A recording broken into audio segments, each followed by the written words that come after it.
right, guys, thank you so much for coming today. My name is Zach. We're going to be doing a talk back after this. It's going to be in 5 to 10 minutes after Sam does some thank yous. He's got some thank yous he wants to talk about right now. And after the talk back, we have food, we have drinks, and most importantly, we have hamantaschen. So stay with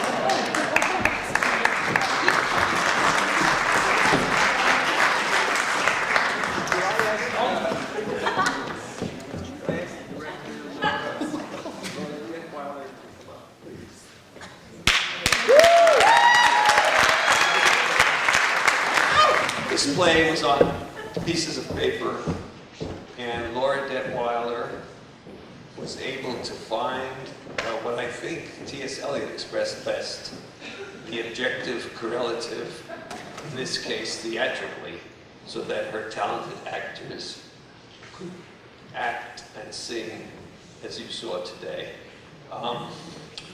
That's an extraordinary accomplishment. Extraordinary.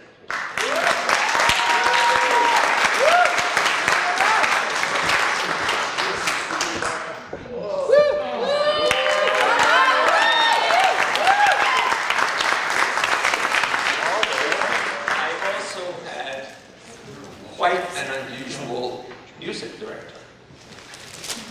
Travis Frank not only plays, as you heard, beautifully, and selects and works so beautifully with a group of other musicians, but he teaches the singers exactly in rhythm and with beauty how to do all the songs. That evolution from not knowing a song at all to doing it as these people did it is practically miraculous.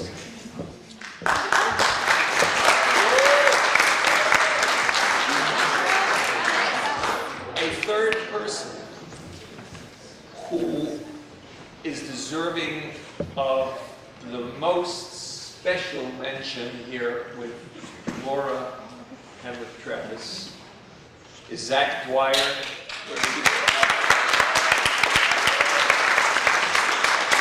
Zach is the person who helped me to take a very long play and revise it appropriately, who managed the way in which the rehearsals could be held, the way in which the screen, the information that we had could be best applied, who coordinated all of the different people who were contributing to us, such as our wonderful prop manager and of course all the people you've seen here. Zach is, he's about 50 years younger than I am and about 100 years older. There are so many decisions that had to be made. He was the one who knew how to make them. That's a great gift.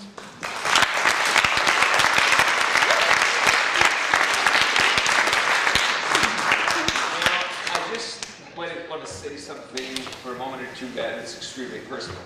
I dedicated this play to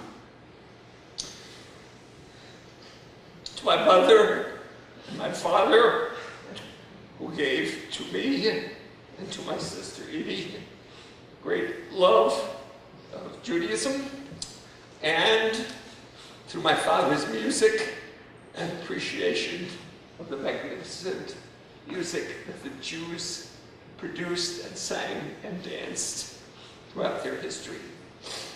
I further dedicate this play to Arlene's parents, who also had that special feeling for being Jewish, who not only loved Jewish life and Jewish ritual, but her mother also directed plays having to do with the Jewish people.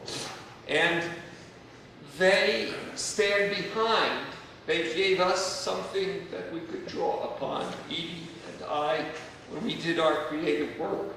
I, a number of plays, and Edie, of course, those of you, some of you know, her play, Yesterday's Nightmares, Tomorrow's Dream, was done, the one-woman show last year in Massachusetts, and she's been asked back again to perform it, which will occur in April. As far as Arlene, I don't really have the words to tell you what it's been like to go through this year with all of the excitement here, which was magnificent, but to make so many adjustments in time, typing and advising me on one scene as opposed to another, one character as opposed to another, when to see somebody, what I might say. There's just no way I could capture this in a short time, so I'm not going to try. I am here at the time also when I was fortunate in having all three of my children present.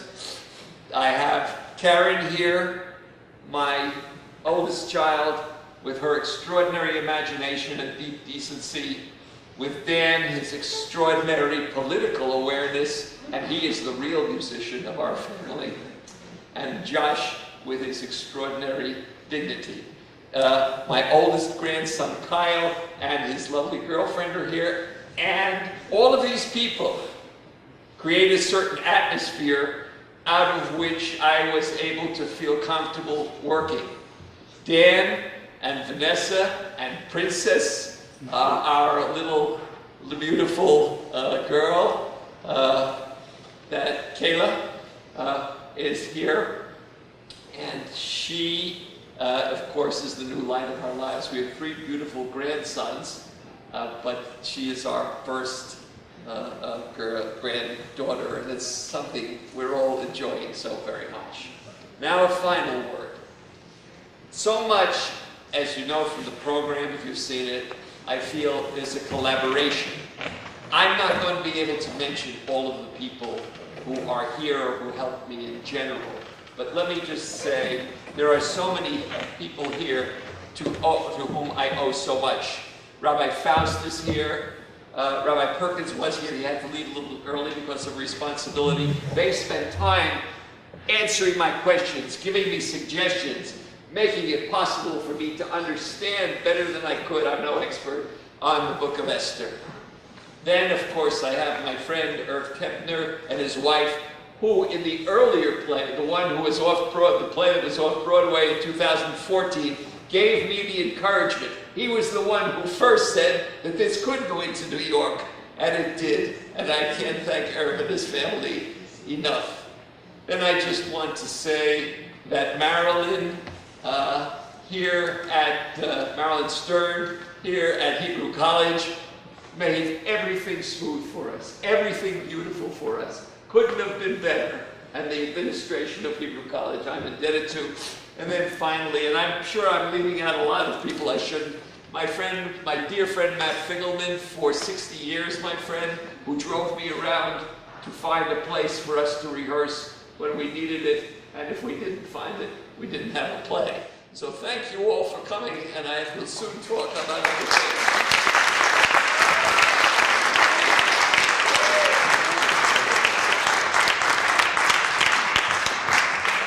So I've gotten word that Marilyn and the Hebrew College would like us to go directly into our talkback so we can get the coffee while it's still hot. So right now we're going to start taking questions. I'm going to just point to you. You'll say the question, and then we'll have the appropriate person answer it. Yes. Yes, that would be much easier. So you all played a lot of characters, and I'm wondering how you prepared for those roles. A few very challenging. Specifically, we'll figure it out. We'll pass it through. Specifically, what? Like for like the ensemble member, the ensemble, The ensemble, but specifically the smaller characters. Yeah. Well, I am indebted to Zach as our dramaturg for providing us with such substantial research on each of these characters, and furthermore, just for having a ensemble who is just so present and willing to play. Beyond that, it's just a lot of fun. yeah, we did a lot of playing around with the weird bit parts, I think, and trying weird hand motions and wiggling the knives around and doing all sorts of odd, positions to figure out what was actually going to land and what made sense, and also what didn't distract from obviously the more the characters that have more depth, such as Esther or Mordecai or King Ahasuerus. We also only had, the project in itself began many, many months ago, but we as a cast only came in 3 weeks ago. So we were sort of in a place of, all right, we've got to make choices, because if we don't, then it's not going to be good. So we just sort of started throwing a lot of stuff at the wall and saw what stuck. We were lucky enough that we had a really, really talented group of people who were willing to try a lot of different stuff, and a lot of different stuff stuck. We can take another question, I think. Yes? Yeah, just first of all, great job. Great job, and I thought it was a wonderful way in a very short period of time to capture the essence of the story, engage the group, and you guys just did a marvelous job. Just had one question in terms of creativity. There were a couple places where you had open-ended questions to the answer was l'chaim, but there are other answers to those. So I'm wondering, when you spoke to the rabbis, did they provide you with the answers, or you left a lot of things sort of open-ended? Well, I'll answer that one quickly. Maybe we could ask the audience here, the actors, but let me answer the question. There are answers to each of these questions, and the rabbis did provide me with the information. However, Purim is a holiday of irony, and the notion of asking questions, getting everybody interested, and not answering was part of the attempt of the play to create that irony.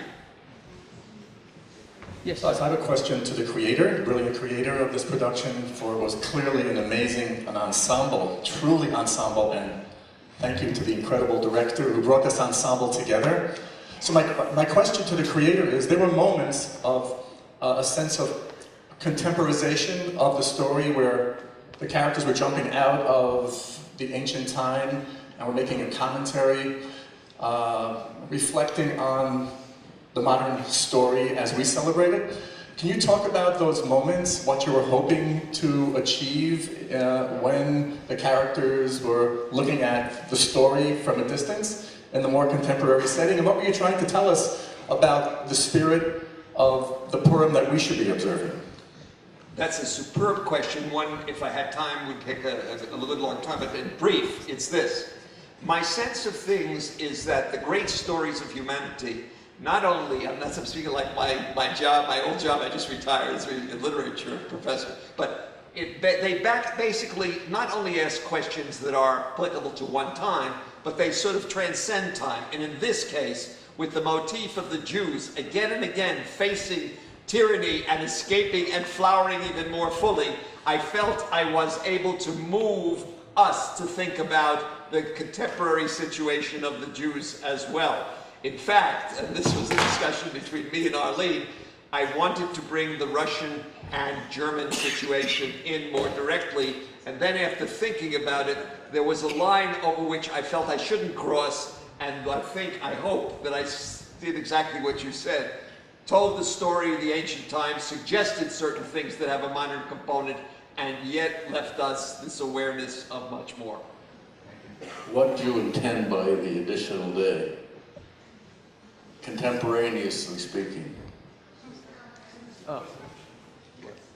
Well, thank you very much. I mean, really, these people is whom you should hear from, but very quickly, the additional day simply brings up the question of when you are following a tradition or trying to do what you have been taught, is there a line or is there not that you can go beyond and violate some of the fundamental principles that underlie the culture from which the assumptions of the past are handed on? And I think we examined that pretty well, and I think the ambivalences of Esther, I hope, are things we can talk about for a long, long time. Yes.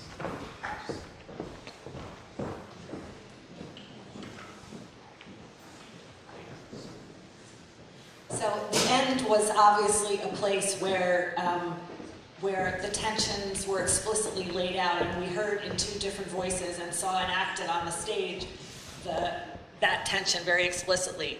I wanted to ask the actors, kind of from inside the play, where there were other times where you felt a tension, either within the character or in values in the play, or just any other aspects of the play where you felt tension internally that wasn't as explicitly laid out, but that you either felt it or hoped that the audience would pick up on it, if at all. Nick? My first thought on that is, I mean, Haman has a line which is something along the lines of, they don't honor our national anthem or our flag as we do. And like, to my, personally, to my political ideology, that's the, like, blind patriotism is so antithetical to who I am. So getting into that was a real stretch for me, at least. And there's a lot of other moments with his text. So I think what Sam tried to do with offering us some Zerish moments was trying to show this person, which is a weird thing and full of tension and full of questions, and to a tiny extent grapple with what it means to be someone trying to kill this many people, do anything this unspeakable. Others? I have a continuation or a different moment that might help. I also think that, you know, it is very explicit towards the end, but the entire play is an exercise in tension. You know, we were rehearsing just, 2 days ago, and I realized as I was sitting there that if Esther had just told the king that she was Jewish up front when he fell in love with her, none of the events in the play would have happened. And the whole show is this exercise in, why are these people making these decisions? And where is one decision leading the rest of the people? And who's actually making the decision? Because it's not Esther's choice not to tell him. It's Mordecai's. It's not Esther's choice to participate in the competition. It's Mordecai's. And we also bring forward so many more questions here that are really, truly open-ended about women in this book. What does it mean that Esther is asked to sacrifice her, purity and her youth and whatever to sort of do this open-ended thing like marry the king? What is the world of Vashti? What does that mean? And I think the entire show is this very tense sort of exploration of that issue of how are these decisions being made and what are the consequences? One of the notes we got just a few days ago, which is my favorite note I've ever gotten, is, can God save us? And it seems silly for like a director to give that note to her actors. It was silly at the time, but it's very relevant. It's underlying all the decisions people are making. Is God present here in this story? Can he save us? Or is it Esther? Or is it Mordecai? I don't know. I think this is very important what Lauren just said. Working with this group of people was working with an ensemble in two senses.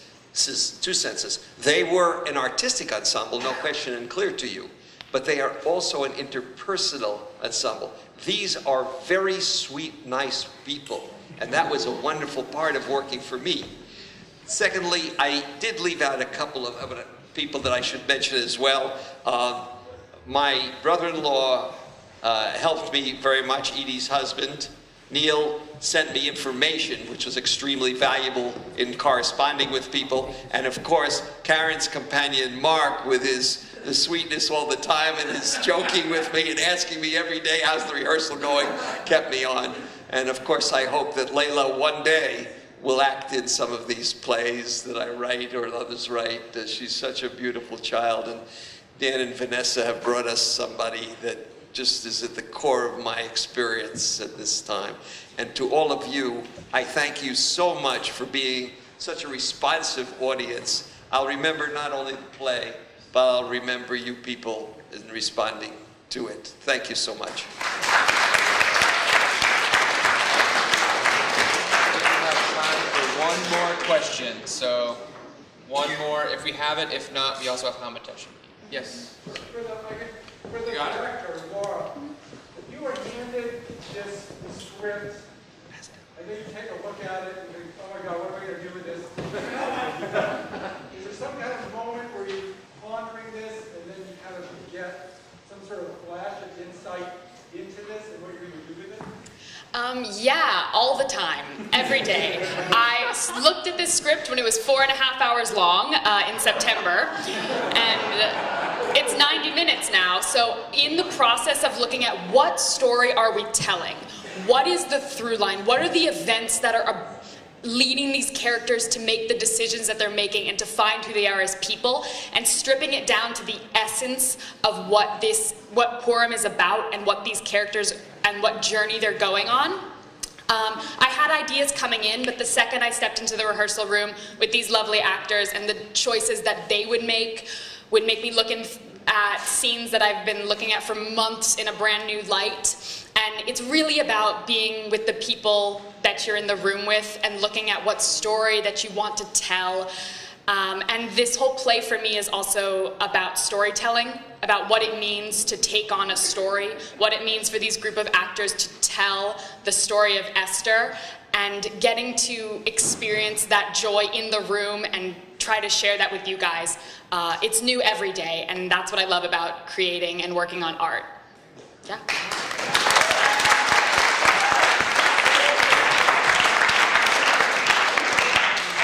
Thank you very much, guys. And it looks like the food is all set, so you can help yourselves to it.